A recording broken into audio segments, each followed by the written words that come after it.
La humillaron, la encerraron y pensaron que nadie ayudaría. Se equivocaron, porque el peor error del sistema estaba por revelarse. En un estado olvidado del interior de México, Valeria Sánchez, jefa de la Policía Estatal, ha construido una carrera intachable en medio de un sistema corroído por la corrupción. Respetada por la ciudadanía y temida por los corruptos, Valeria cree que la ley aún puede imponerse con dignidad. Pero todo cambia cuando su madre, doña Carmen, y su hermana menor, Ana Lucía, desaparecen tras salir a vender caña de azúcar. Al investigar, Valeria descubre una verdad devastadora. El abuso no viene de criminales externos, sino de policías bajo su propio mando. Con el tiempo en contra y vidas en peligro, Valeria enfrenta la decisión más dura de su vida: proteger la institución que dirige o exponerla desde adentro. Lo que está en juego no es solo justicia, sino su propia fe en el sistema que juró defender. Antes de comenzar, escribe en los comentarios desde qué ciudad o país estás viendo este video. Nos encanta saber hasta dónde llegan nuestras historias. Suscríbete al canal porque así nos ayudas a crecer y a seguir trayendo más historias emocionantes como esta. Sé parte de nuestra historia. Valeria Sánchez caminaba por los pasillos del cuartel general con pasos firmes, precisos, casi silenciosos. El eco de sus botas no anunciaba miedo, sino orden. Donde ella pasaba, las conversaciones se apagaban, las miradas se enderezaban, las espaldas se tensaban. No hacía falta levantar la voz. Su sola presencia imponía disciplina. A sus 42 años, Valeria había logrado algo poco común en aquel estado del interior de México: respeto verdadero. No el respeto que nace del rango, sino el que se construye con coherencia. Jamás aceptó sobornos, jamás protegió a culpables, jamás utilizó la placa para beneficio personal. En un sistema acostumbrado a atajos, ella insistía en el camino más largo, el correcto. En su oficina no había fotografías con políticos ni diplomas enmarcados con soberbia. Solo un despacho sobrio y una frase escrita a mano colocada detrás de su escritorio: la autoridad existe para servir, no para humillar. Ese principio le había ganado admiración y enemigos. En las reuniones hablaba poco, observaba mucho. Cuando hacía preguntas eran directas, incómodas, peligrosas para quienes tenían algo que esconder. Algunos la llamaban inflexible, otros en voz baja la consideraban una amenaza, pero para la gente común, campesinos, madres, trabajadores, su nombre significaba algo que ya parecía perdido: esperanza. Lo que casi nadie sabía, o prefería ignorar, era que, lejos del uniforme impecable y del poder institucional, Valeria seguía siendo ante todo hija y hermana. Su familia vivía en una casa humilde, rodeada de tierra seca y campos de caña de azúcar, sin muros altos, sin guardias, sin privilegios. Siempre fue así. Valeria nunca quiso otra cosa para ellas. Doña Carmen Sánchez, su madre, se levantaba antes del amanecer desde hacía décadas. Sus manos estaban marcadas por el trabajo, sus pulmones castigados por el polvo del campo, pero su mirada seguía siendo firme, inquebrantable. Fue ella quien enseñó a sus hijas que la dignidad no se negocia, aunque el precio sea alto. Ana Lucía, la menor, tenía una fortaleza distinta, menos rígida, más sensible. Trabajaba en el campo por amor a su madre, no por resignación. Soñaba con estudiar, con salir algún día de aquel lugar, pero jamás abandonaría a doña Carmen. Valeria las visitaba siempre que podía, sin escoltas, sin anunciarse. Se sentaba a la mesa sencilla, comía el mismo frijol, escuchaba las mismas historias repetidas. Ahí no era jefa, no era autoridad, era simplemente hija. Tal vez por eso nunca percibió el peligro que se acercaba. Esa mañana, mientras revisaba informes y firmaba documentos, una inquietud extraña le atravesó el pecho. Una sensación sutil, como si algo no encajara. No supo explicarla. La ignoró. Después de todo, su madre y su hermana solo iban a hacer lo de siempre. Nada podía salir mal. El día apenas comenzaba a aclarar cuando el motor del viejo tractor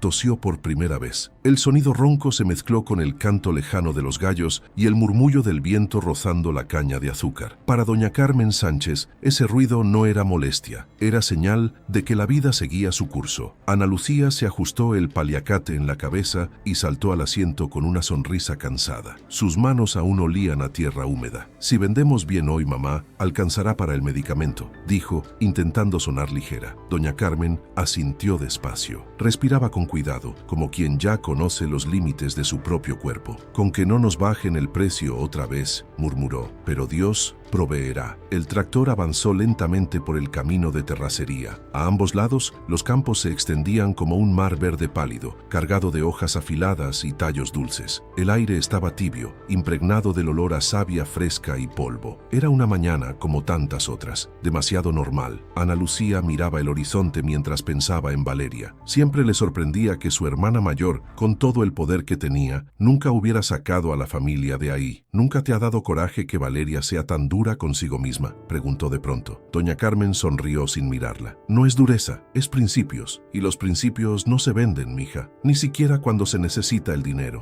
Ana Lucía suspiró. Sabía que esa respuesta no iba a cambiar. El camino se estrechó al acercarse a la carretera principal. Fue entonces cuando lo vieron. Un retén policial improvisado, conos mal colocados, una patrulla atravesada de forma arrogante. Varios oficiales apoyados en la defensa, riendo, sin prisa. Ana Lucía frunció el ceño. Eso no estaba ayer. Doña Carmen no respondió. Algo en su pecho se apretó. Una sensación antigua, conocida. El tractor redujo la velocidad. Un hombre se adelantó, alto, con el uniforme mal abrochado, la gorra ladeada y una sonrisa que no llegaba a los ojos. Buenos días, dijo alargando la palabra. Documentos. Ana Lucía se los entregó con rapidez. Todo estaba en regla. Permisos, identificación, guías de carga. El inspector los tomó sin mirarlos realmente. ¿Y a dónde creen que van con todo esto?, preguntó, escaneándolas de arriba abajo. A la usina, a vender la caña, respondió Ana Lucía con respeto. El hombre soltó una risa breve, burlona. Usted habla por la señora, dijo, mirando a doña Carmen, porque aquí el que manda soy yo. Doña Carmen intentó bajar del tractor, pero el inspector levantó la mano. Ahí quédese, ya está grande para andar dando órdenes. Los otros policías rieron. Ana Lucía sintió como la sangre le subía al rostro. Oficial, todo está en regla. No estamos haciendo nada malo. El inspector hojeó los papeles con fingido interés y de pronto los rompió en dos. El sonido del papel rasgándose fue seco, definitivo. Pues ahora ya no, dijo. Aquí hay irregularidades y eso se arregla de una sola manera. Ana Lucía entendió antes de que lo dijera. Doña Carmen también. No tenemos para pagarle nada, dijo la madre con voz firme, aunque le faltaba el aire. Estamos trabajando honestamente. El inspector dio un paso más cerca. Su sonrisa desapareció. Entonces,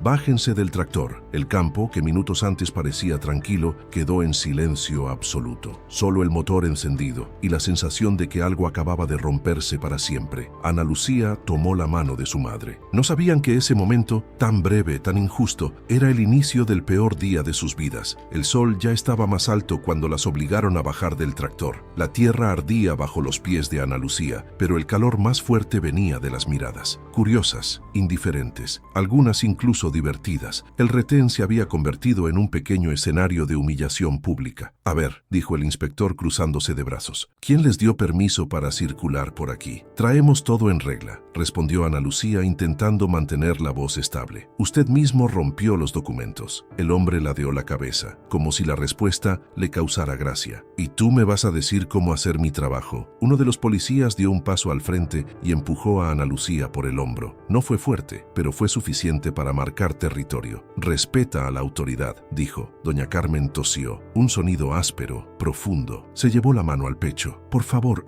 alcanzó a decir, solo queremos seguir nuestro camino. El inspector la miró con desprecio. Ve, ni siquiera puede respirar bien. ¿Y anda en la carretera? Eso es un riesgo. Se giró hacia los otros. Esto puede ser hasta delito. Eso no es cierto, exclamó Ana Lucía. Mi madre está enferma, sí, pero no estamos haciendo nada ilegal. El inspector se acercó tanto que Ana Lucía pudo oler el café viejo y el sudor en su aliento. Aquí lo ilegal lo decido yo, susurró. Y tú estás hablando demasiado para alguien que no tiene dinero. Las risas regresaron. Una de ellas fue más fuerte, más cruel. Seguro la jefecita cree que por ser mujer puede mandarnos, comentó uno de los policías. Ya ve, inspector, estas creen que la ley es para todos. El comentario cayó como un golpe seco. Ana Lucía apretó los puños. No nos falte al respeto. El inspector levantó la ceja. ¿Respeto?, repitió. El respeto se paga. Sacó una libreta y fingió escribir algo. Tránsito ilegal de mercancía, falta de documentos, resistencia a la autoridad. Usted los rompió, gritó Ana Lucía, ya sin poder contenerse. Eso fue suficiente. El golpe llegó rápido, una bofetada seca que la hizo tambalearse. El mundo se le nubló por un segundo. ¡Ana!, gritó doña Carmen, intentando acercarse. Dos policías la detuvieron. Uno la empujó con torpeza. Doña Carmen cayó de rodillas, jadeando. «No la toque», ordenó ordenó el inspector. Luego dicen que uno es violento. Se inclinó frente a Ana Lucía. Última oportunidad, dijo en voz baja. O cooperan o se van detenidas. Ana Lucía miró a su madre. El miedo le cruzó el pecho como un rayo. Doña Carmen negó con la cabeza, con dificultad. No, murmuró, no pagues, no les des nada. El inspector se enderezó. Entonces queda claro. Hizo una seña con la mano. Deténganlas. Las esposas sonaron como un disparo en medio del campo abierto. Frías, pesadas, injustas. Mientras las subían a la patrulla, Ana Lucía alcanzó a ver el tractor quedarse atrás, abandonado, con la carga de caña brillando al sol. La gente miraba. Nadie decía nada. El inspector cerró la puerta de golpe. Bienvenidas al sistema, dijo, sonriendo. Y por primera vez Ana Lucía sintió algo peor que el miedo. Sintió que quizá no saldrían de ahí. La delegación olía a humedad, sudor viejo y desesperanza. Un olor que no se iba ni con las ventanas abiertas. Ana Lucía lo sintió apenas cruzaron la puerta, esposadas, empujadas sin cuidado por un pasillo estrecho y mal iluminado. Caminen, ordenó uno de los policías, empujándolas por la espalda. Doña Carmen arrastraba los pies. Cada paso le costaba más que el anterior. Su respiración era irregular, como si el aire se negara a entrar por completo en sus pulmones. Necesita sentarse, dijo Ana Lucía, girándose. Mi mamá está enferma. Aquí nadie está enfermo, respondió el oficial sin mirarla. Solo exageran. Las metieron en una celda pequeña con barrotes oxidados y una banca de cemento pegada a la pared. El piso estaba húmedo. En una esquina, un excusado sin tapa desprendía un olor agrio. No había ventanas, apenas una bombilla amarilla parpadeando en el techo. La puerta se cerró con un golpe metálico que resonó en el pecho de Ana Lucía. «Oiga», gritó, «esto es un error». Nadie respondió. Doña Carmen se dejó caer lentamente sobre la banca. Sus manos temblaban. «Mamá». Ana Lucía se arrodilló frente a ella. «Respira despacio, ¿sí? Como te enseñó el doctor». Doña Carmen intentó obedecer, pero el aire no alcanzaba. Cada inhalación era corta, forzada. Se llevó la mano al pecho, luego al cuello. Me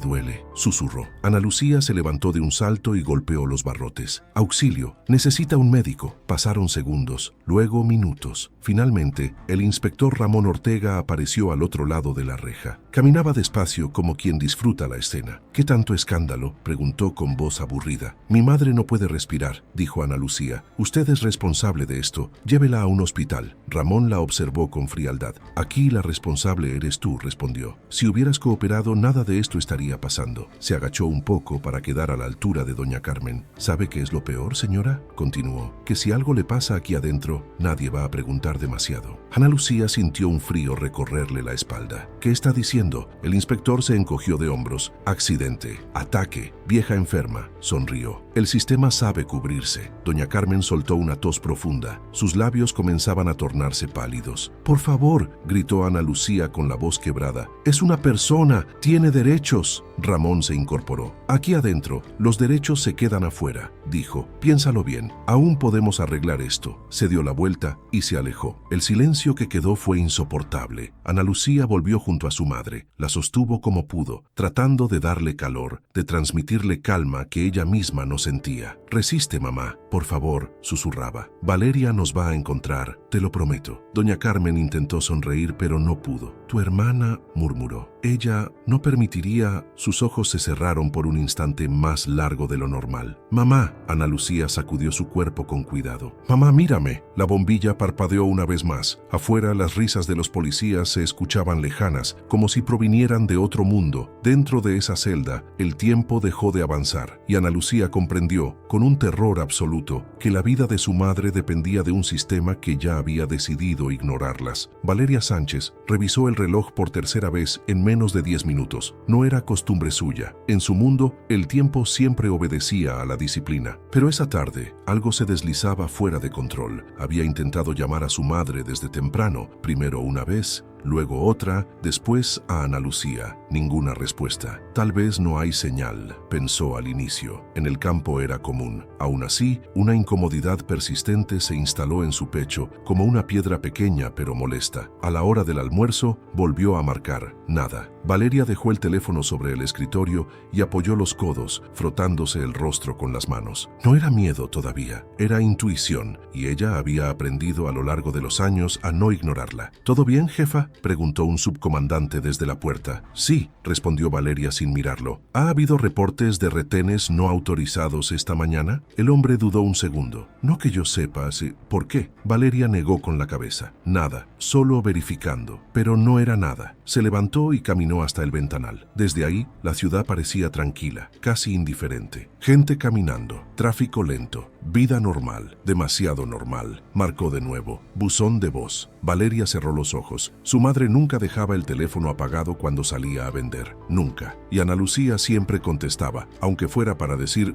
luego te llamo. Tomó su chaqueta sin avisar a nadie y salió del edificio. Subió a su camioneta oficial, pero esta vez no pidió escolta. Encendió el motor con un gesto seco. Mientras conducía hacia la zona rural, los recuerdos se mezclaban con el presente. El rostro cansado de doña Carmen, la risa suave de Ana Lucía, el tractor viejo, la ruta de siempre. Si algo les pasó, pensó, pero no terminó la frase. Al llegar al camino principal, notó algo fuera de lugar. Huellas frescas de neumáticos, marcas de arrastre, un cono de tránsito tirado a un lado. Frenó de golpe, bajó de la camioneta y observó el entorno con ojos de policía, no de hija. El estómago se le cerró. No, murmuró. Volvió al vehículo y marcó un número interno. Localiza todas las detenciones de mujeres mayores y jóvenes en las últimas 6 horas, ordenó. Ahora, hubo silencio al otro lado. ¿Algún nombre, jefa? Valeria tragó saliva. Carmen Sánchez, Ana Lucía Sánchez. La línea quedó muda un segundo de más. Le aviso en cuanto tenga algo. Valeria colgó y apoyó la frente en el volante. Por primera vez en muchos años, sintió miedo. No el miedo al crimen, no el miedo a los corruptos. El miedo de una hija que empieza a entender que el sistema que dirige puede haberle arrebatado lo que más ama. Y en ese instante, supo que, si sus sospechas eran ciertas, nada volvería a ser igual. La patrulla se detuvo frente a la delegación con un chirrido seco. Valeria bajó antes de que el motor se apagara por completo. El edificio era viejo, descuidado, con pintura descascarada y una bandera descolorida ondeando sin fuerza. Demasiado silencio para una tarde laboral. Entró sin anunciarse. Los oficiales en recepción se pusieron rígidos al verla. Algunos bajaron la mirada. Otros fingieron revisar papeles que no existían. ¿Quién está a cargo?, preguntó Valeria con voz firme. Nadie respondió de inmediato. ¿Quién?, repitió, sin elevar el volumen pero cargando cada sílaba de autoridad. El inspector Ramón Ortega, jefa, respondió finalmente un joven oficial. Está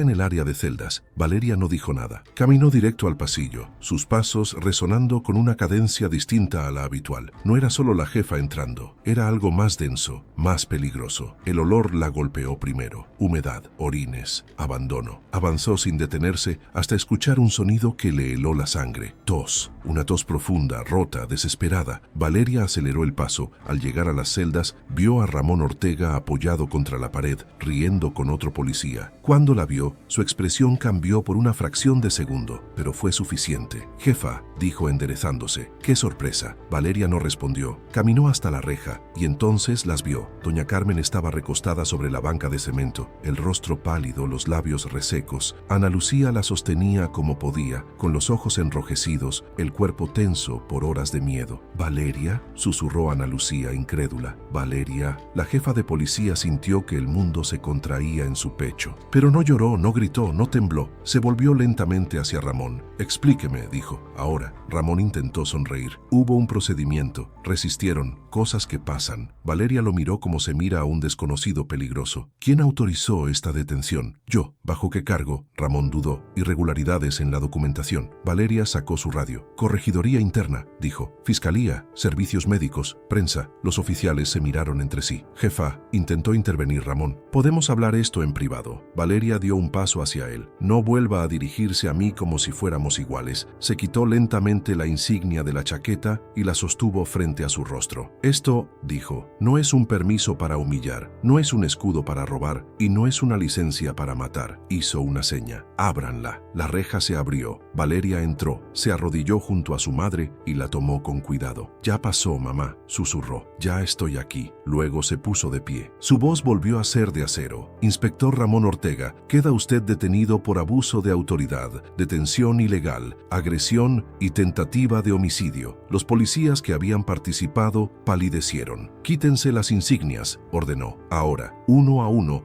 las placas cayeron al suelo con un sonido seco. Enciérrenlos aquí. Ramón abrió la boca, pero ningún sonido salió. La puerta de la celda se cerró. Desde afuera, Valeria los miró por última vez. El sistema no los va a proteger, dijo. Yo tampoco. Y en ese instante, la corrupción entendió que había cometido el peor error posible. La delegación ya no era la misma. En cuestión de minutos, el lugar se llenó de voces firmes, pasos apresurados y miradas tensas. La corregiduría interna llegó primero, luego la fiscalía, después los paramédicos. Cada entrada era un golpe más contra el silencio cómplice que durante años había protegido a hombres como Ramón Ortega. Valeria no se movía del pasillo, observaba, escuchaba, anotaba. Su rostro era inexpresivo, pero por dentro cada detalle quedaba grabado con precisión quirúrgica. Estado crítico, pero estable, informó uno de los paramédicos mientras colocaban oxígeno a doña Carmen. Llegaron a tiempo. Valeria cerró los ojos apenas un segundo. Solo uno, el suficiente para contener lo que amenazaba con desbordarse. Ana Lucía se aferró a su mano. Pensé que no ibas a llegar, susurró, quebrada. Siempre llego, respondió Valeria. A veces tarde, pero llego. Al fondo, Ramón Ortega golpeaba los barrotes. Esto es un error, gritaba. Yo seguí procedimientos. Aquí todos saben cómo funciona esto. Un agente de la fiscalía se detuvo frente a la celda. Justamente por eso está detenido, le dijo, porque así funciona. Las cámaras comenzaron a grabar. Periodistas locales, alertados por la propia Valeria, entraron con cautela. No había discurso preparado, no había espectáculo, solo hechos. Valeria se colocó frente a ellos. Hoy no hablo como hija, dijo. Hablo como autoridad del Estado. Su voz era clara, sin temblor. Aquí hubo abuso de poder, hubo humillación, hubo violencia y casi hubo una muerte, todo cometido por quienes juraron proteger. Un murmullo recorrió la sala. La placa no da privilegios, continuó, da responsabilidad, y quien la use para someter, robar o destruir, enfrentará las consecuencias, sin excepciones. Nadie aplaudió, no hacía falta. Mientras se llevaban a los detenidos, Valeria los observó pasar. Ya no eran figuras temidas, solo hombres pequeños, sin insignias, sin protección. Ramón la miró por última vez. Te vas a quedar sola, escupió. El sistema no perdona. Valeria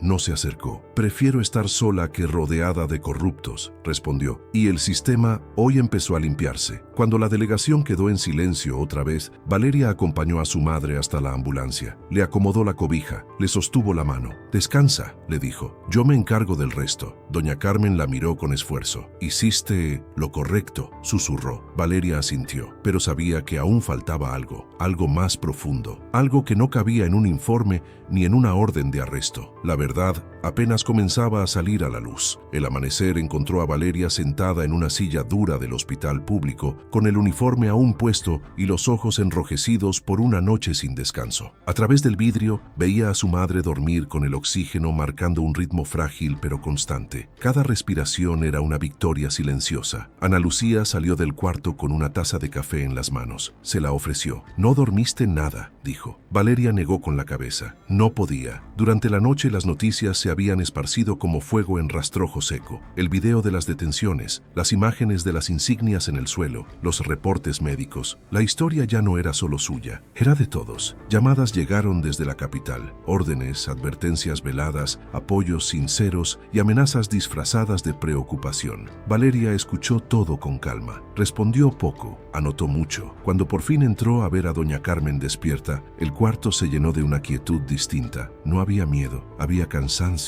y orgullo. No quería que pasara así, dijo doña Carmen con voz débil, pero tenía que pasar. Valeria tomó su mano. No fallé, mamá. No, respondió ella. Cumpliste. En los días siguientes, la investigación avanzó sin freno. Más nombres aparecieron, más prácticas salieron a la luz. Algunos intentaron negociar, otros huyeron. Valeria no cedió, no persiguió fama, No buscó aplausos, solo siguió el hilo de la verdad, aunque doliera. Una tarde, mientras caminaba por el mercado del pueblo, una mujer se le acercó con timidez. «Gracias», le dijo. «A mi esposo le hicieron lo mismo hace años. Nadie nos escuchó». Valeria asintió. No supo qué responder, porque entendió algo entonces. La justicia no siempre llega a tiempo, pero cuando llega, cambia el sentido del pasado. Esa noche, en la casa humilde del campo, Valeria se sentó a la mesa con su madre y su hermana. El frijol estaba simple, el silencio lleno. «¿Te vas a ir?», preguntó Ana Lucía. Valeria miró alrededor, la tierra roja, el techo bajo, las manos de su madre. «No», dijo, «me quedo a trabajar», como siempre debió ser. Afuera, el viento movía la caña de azúcar como un murmullo antiguo. No prometía un futuro fácil, solo uno más justo, y por primera vez en mucho tiempo, eso era suficiente. Si esta historia te hizo sentir rabia, esperanza o ganas de justicia, no te quedes en silencio. Dale like, comparte este video y ayúdanos a que más personas abran los ojos. Suscríbete al canal para seguir contando historias que incomodan, pero despiertan, porque cuando la verdad se cuenta, la corrupción empieza a temblar.